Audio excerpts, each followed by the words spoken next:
So I want to tell you a little bit about how I first became self-employed. And when I tell this story, I always share how it was really a complete accident.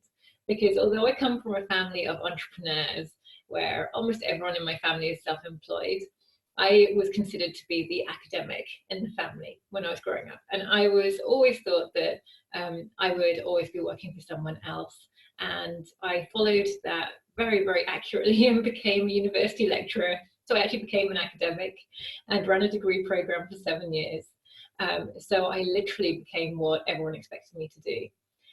But then something interesting happened, which was I got to a point where I felt quite burnt out working as an academic. And I'd been retraining as a psychotherapist, and I was living in London, and I just decided I wanted to completely change my life. So I moved to Ireland, out to a place called West Cork, where basically there are more cows than people.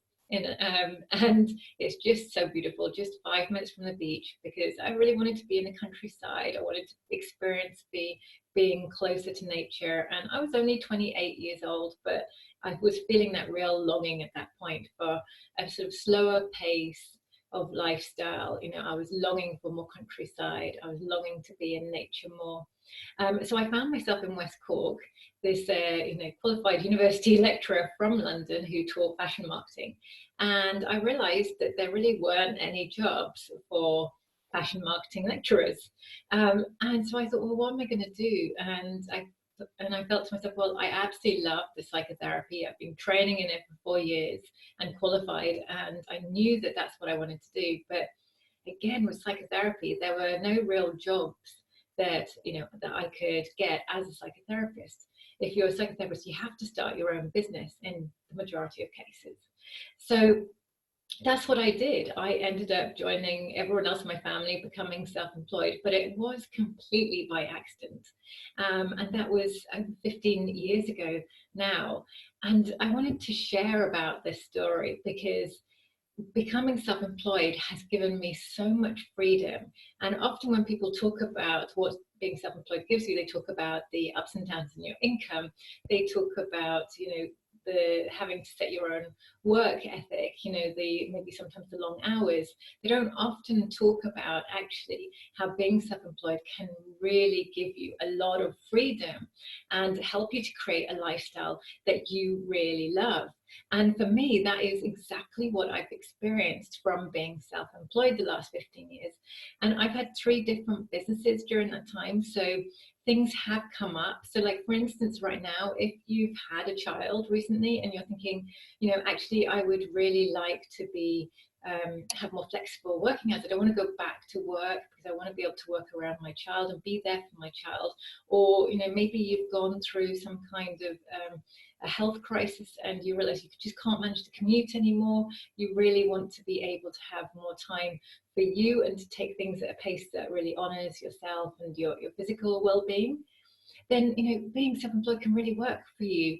And I've been in a lot of those situations. So whilst I haven't had kids, I've had a chronic health issue that came up, which meant that being a psychotherapist kind of started to become quite difficult and quite stressful because of that health issue. And so I was actually already transitioning into a slightly different line of work at that point. In any case, so I've been planning my second business already, which was really kind of similar to what I'm doing now, but it was more where I was basically doing the marketing for other business owners, so more of a marketing consultant type role. But making that transition then allowed me at that point where the psychotherapy was no longer working for me. Again, it allowed me to fit a business around what I needed, around my needs. And so, one of the lovely things that I love being self-employed is that I get to work from home. You probably see I'm working from home here. I'm not having to leave my home to go to work. And I absolutely adore that. I also love being able to cook homemade meals, really great homemade lunch meal. Every day I take some time and I prepare a homemade soup or something like that. So I get to have some really lovely nourishing food.